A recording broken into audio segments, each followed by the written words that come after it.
Hey everyone, welcome back to AllAboutRx. Today, we are simplifying the electromeric effect in this new explainer.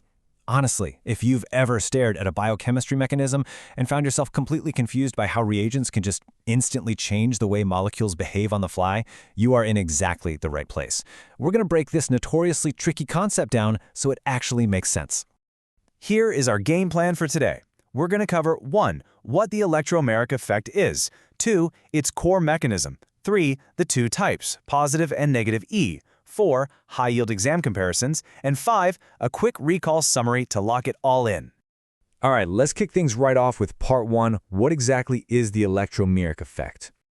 At its core, the electromeric effect is the instantaneous formation of a dipole inside an organic molecule.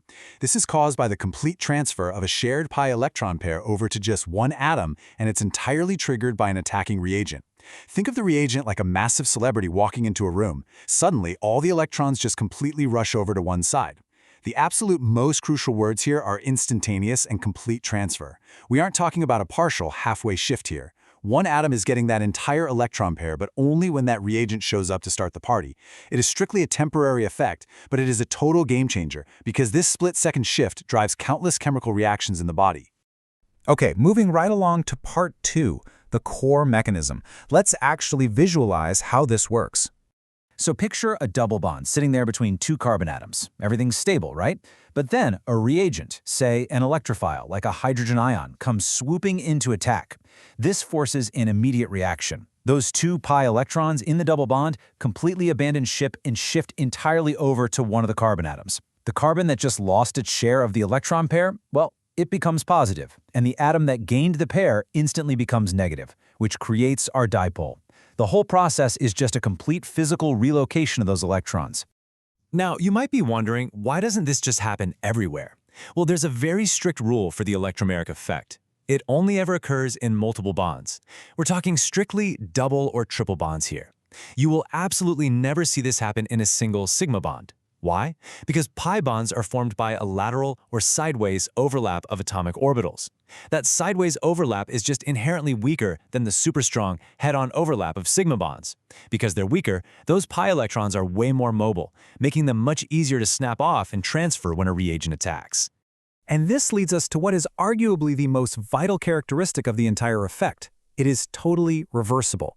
If you were to map this out, you'd see the reaction going forward to form the dipole when the reagent is there. But the very second you pull that attacking reagent away, boom, the molecule reverts right back to its original state.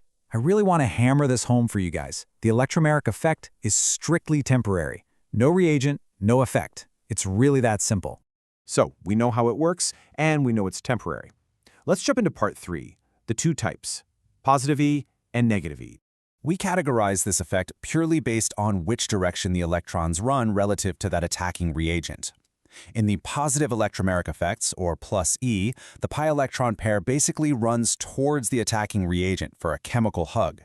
The reagent, usually an electrophile, actually attaches to the very atom that just gained the electron pair. Now, contrast that with the minus E, or negative electromeric effect. In this scenario, the pi electron pair runs away from the attacking reagent, which is typically a nucleophile like cyanide. And here, the reagent attaches to the atom that lost the electron pair. So just remember, toward is positive, away is negative. Okay, if you are studying for an exam, part 4 is where you absolutely need to take mental notes. Let's get into the high-yield exam comparisons. First up is the ultimate classic showdown, electromeric versus inductive. Let's clear this up once and for all. The electromeric effect, like we said, acts exclusively on pi bonds, involves a complete transfer of electrons, and is entirely temporary. You absolutely have to have an attacking reagent. On the flip side, the inductive effect acts on single sigma bonds, and it doesn't involve a complete transfer at all. It's just a slight displacement, kind of like a tug-of-war of electrons based on electronegativity. Because it's based on the atom's natural properties, the inductive effect is totally permanent. It doesn't need a reagent. So pi versus sigma, temporary versus permanent, complete transfer versus slight displacement. Our second big comparison pits the electromeric effect against the mesomeric effect. Now, this one is super tricky because both of these deal with the movement of pi electrons.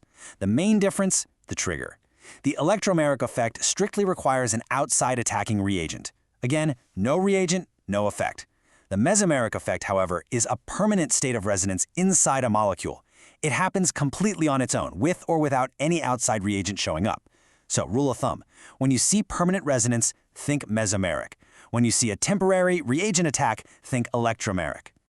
You guys have absorbed a ton of high-level biochemistry logic today. Let's transition to Part 5, the quick recall summary to lock it all in. Here is your rapid-fire study cheat sheet. Number 1. Electromeric is a complete, temporary, and reversible transfer of pi electrons. Number 2. It absolutely needs a reagent. Number 3. Plus E means electrons move toward the reagent. Number 4. Minus E means electrons move away from the reagent. And number 5. Electromeric effects will always override inductive effects. Keep these 5 points in your head, and you are golden. So, to wrap this up, let's talk about that last bullet point. Imagine you have a molecule where a permanent inductive effect and a temporary electromeric effect are both pulling in opposite directions at the exact same time. Who wins?